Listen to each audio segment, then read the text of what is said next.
And I think that America's founding ideas are the greatest development in the history of humanity in terms of the framework of government and how to structure a nation. That's my opinion. You think differently? Fine. Show me the documents. Whose country has it better from an intellectual standpoint? Well, the first question is, have you read the Well, and documents? I'm not even talking about how they're used and interpreted today. I'm talking about how they really read, right? There's a difference between that. There's a difference when people say, well, America, is this or that. Well, there's the America as it operates, but then there's the America on paper. I could draw a game plan down on paper, and then the people who go execute it are shit. It's not a failure of the documents. It's not a failure of It's failure documents, of the like the people. Bible. It's Right. the same when they say, well, oh, well, these Christians did this or they did that or they're responsible for this. It's not a failure of the documents. Oh, why is it that the Bible, why is it that the Bible loses its credibility based on what people did with the set of ideas, but communism is always going to be improved with the next group of communists that do it?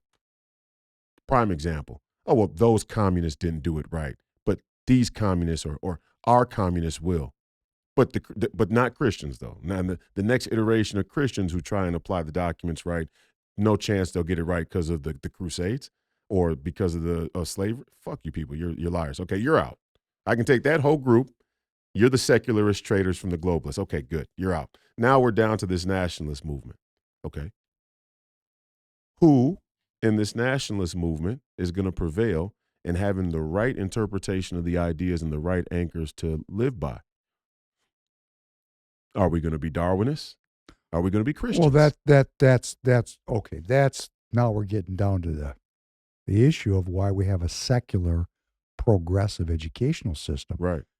Because I always say, and people that are following me at Prof Pen Podcast on X, or they come into the podcast, and I'm sure you're doing the same thing. And everybody needs to know this. We have no time to coordinate. It's the only time we get to talk. It's great. It's nice to see you. Yeah. Thanks for having some time Love for me you, today. man. Thanks to have you. Thank you so much. Right back at you. Hebrews and Negroes. It's fantastic, isn't it? You got to have both, okay? You just to get things done, we're going to have the hatchet man and the salesman. Mm-hmm. We're going to go out there and we're going to get the job done because you have no time for the bullshit, and I have time to speak to the bullshit. And the reason I say that is I'm raised with a sense of hope that people would like to become educated. I got that from my father. Now, Mrs. Professor Penn thinks I'm a dummy because I believe that. But I got it from my father. My father taught for over 50 years. He took so many people out of the St. Paul inner city, people from the community of the Rondo area, and helped them. It was at my house. I mean, I was there watching them teach people how to read. They were at the university. They had a thing called General College. I don't know if they still have it, but students that were not able to get into the school could go into General College. And my father spent time in General College working with people. He had this belief that people wanted to learn, and the reason why they didn't is they just hadn't found the right teacher. Mm. And I have that sense. It's a very expensive sense to have. you get fucked a lot, trusting everybody. But when I look at the two different paths, one trust no one or trust everyone, I'd rather, love my neighbor as myself. Anyhow, my point is, we're going to go out, we're going to get organized, we're going to build this community, and we're going to build it around very simple ideas. And this is what I want to come back to. The progressive education removed an educational system that gave us spiritual borders. We don't have to be governed externally if we have internal spiritual borders, or at least it's internal spiritual aspirations for borders. Mm-hmm. We all struggle with the issue of sin. But if you don't see sin as sin, you're kind of starting at a deficit, right? Right. So our movement, and I'm going to speak for us because it is a movement, Yeah. and you correct me when I run afoul. Mm-hmm. I think we're about restoring spiritual and physical borders because we don't have a country otherwise, and we can't govern the country if the individual citizens don't have an internalized set of values that we generally agree on. And that goes back to what you were saying. This is what got me off on this rant, was the Christian foundation of the country, which has Yes. been wiped aside by the Darwinists and the globalists, right? On both sides of the political aisle. They agree. Mhm. That's why we now have a new ugly word, a new bad word.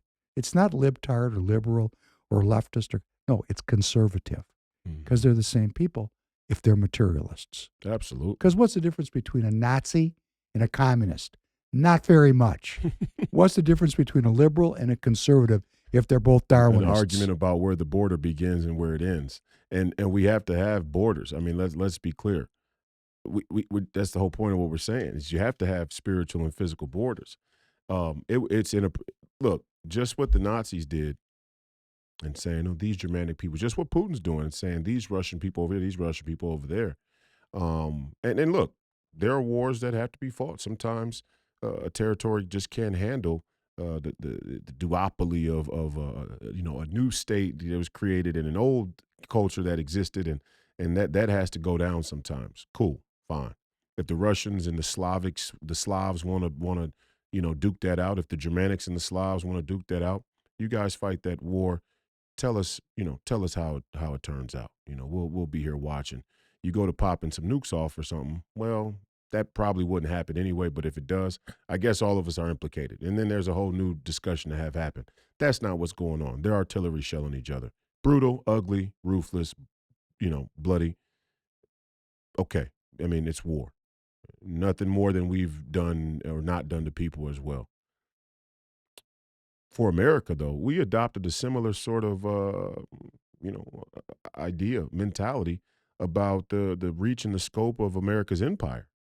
We think the same thing. We just call it interest, see, because we don't have a cultural identity, a genetic, ethnic identity. Our corporate, global, political identity has become the substitute. So now everywhere where our interests are, our national interests are, we defend with the same type of fervor and expansionist, sort of method as the Germans did with the other Germanic tribes or whoever they were trying to reconsolidate, or the Russians or the Chinese. I think that, Scam. we're doing the same thing, just through a geopolitical, sort of framework. The American Empire, all of now it's the Commonwealth. Now it's the Five Eyes. No, but Fuck the Five Eyes. The point With is, the fucking Canadians, you motherfuckers are going to be American pretty soon, I guarantee you that. No, Okay, but you I'm want to just be in an saying- alliance? It's going to happen. New Zealand? Fuck you. American Fuck citizens. New Zealand, fuck Great Britain, fuck Australia. You motherfuckers are out there on the Australians. You got your own fucking culture there down under, okay? You fucking deal with your own shit.